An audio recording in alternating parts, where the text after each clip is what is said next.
Hi, everyone.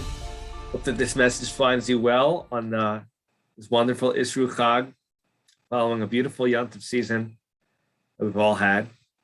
And certainly we hope and we are optimistic that we can take the inspiration of the holidays with us. I want to share with you a brief idea. You know, we spent a couple of drashas talking about the fruit of the Eitz Hadas, Rosh Hashanah and on Sukkot, talked about some theories about what that fruit was and what the meaning is, and the deeper meaning is. I want to just take a moment to reflect on not the actual fruit, but that story of the Eitz Hadas in another way. The Torah tells us that Chava gave, quite famously, to her husband to eat of this fruit. But the pasuk says, and Rashi is bothered by this as well. Vatitin gam isha, she gave to Adam, Adam Rishon, Ima vayochal, they ate it, and after she had eaten it, she wanted to make sure that he ate it because if anything were to happen to her, she wanted to happen to him. And of course, there's a certain kind of, I don't want to say pettiness, but there's misery loves company in a sense. It's the way that we're wired. And sometimes we want to be joined in our efforts, both in the positive and in the negative. But Rashi is struck by this. Why doesn't the Torah just tell us she gave it to her husband? Why does it say Gam Lisha? Also means in addition to. So Rashi says it's in addition to something.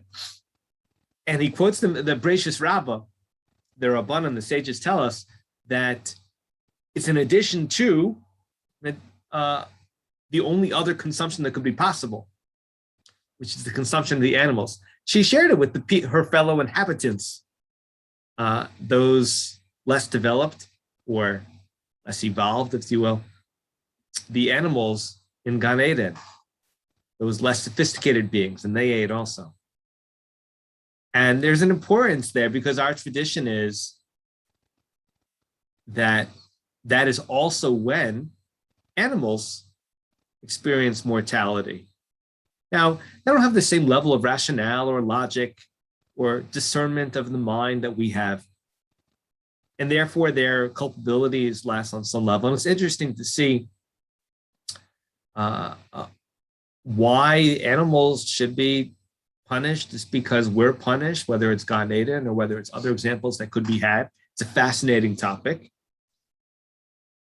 But the philosophical point or theological point, the point of responsibility that I think we should take away from this, whether indeed this medrash should be taken literally, that all animals develop mortality because they all ate of this tree when she had given it to them, a kind of expansion of the idea that misery loves company.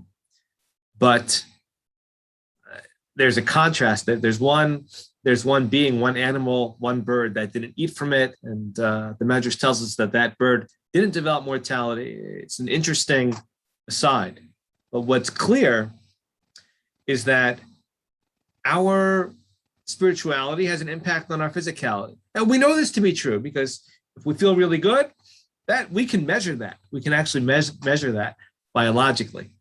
We feel really badly about ourselves, or if we're spiritually in the dumps, that can be measured also. But not only that, what we do has an impact on our environment. We don't live in a vacuum.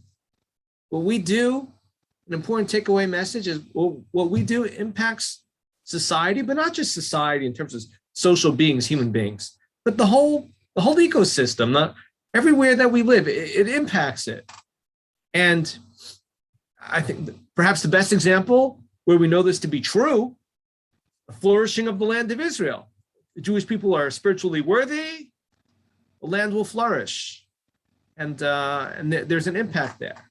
But all of that underscores the most important yesod, this fundamental idea that we need to take responsibility because no matter what we do, it is our responsibility. For the better, for the worse, we have to make sure it's for the better. But Gan Eden, in the garden, mortality became routine because of that which humanity did, that which people did, both Adam and Chava, and then leading, in a sense, the rest of the physical universe.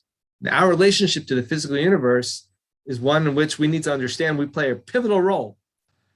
We're not beholden to it. We can, on some level, have power over it. And that should give us a lot of inspiration that it's not a foregone conclusion what the environment will do to us, but we can have some control over our environment. And with that comes great responsibility. It means that we matter.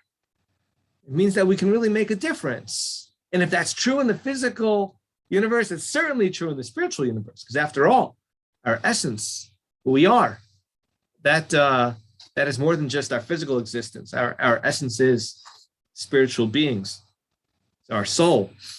And if we can take this lesson from the Parsha and that story of Gan Eden and eating from the Eitz Hadas, we can take that to heart, and we can make sure we spend every day to the best of our ability, taking responsibility, having a positive impact, and realizing that we indeed can make a difference. And that's perhaps the greatest gift by our Creator. It's been given to us. I want to wish you all a great Shabbos, and may we all come to have a better understanding. The first Seder of the year, and all of the Seders that we're going to study together week in and week out. Thanks, and have a great day.